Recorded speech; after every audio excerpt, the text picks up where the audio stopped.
যদি ফজরের নামাজ কেউ না পড়ে তাহলে কিন্তু তার তিনটা রোগ হবে, তিনটা রোগে সে ভুগতে হবে ফজরের নামাজ যদি কেউ না পড়ি আমরা। এক নাম্বার হচ্ছে, যদি কোনো ব্যক্তি ফজরের নামাজ না পড়ে আল্লাহ পাক রব্বুল আলামিন তার চেহারা নূর আমার আল্লাহ উঠায় নেবেন, চেহারা সৌন্দর্য আমার আল্লাহ উঠায় নেবেন। চেহারা চামড়া সুন্দর থাকবে কিন্তু তার চেহারার ভিতরে নূর আসবে না, চেহারার ভিতরে কোনো মায়া মোহাব্বতে কাজ করবে না। এটা হচ্ছে এক নাম্বার, যদি ফজরের নামাজ আপনি না পড়েন।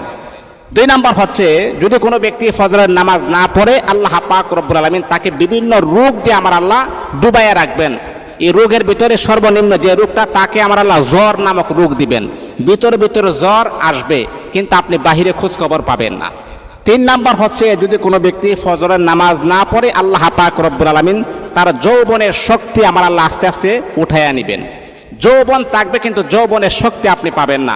আপনি যুবক থাকবেন কিন্তু যুবক বয়সে যে শক্তি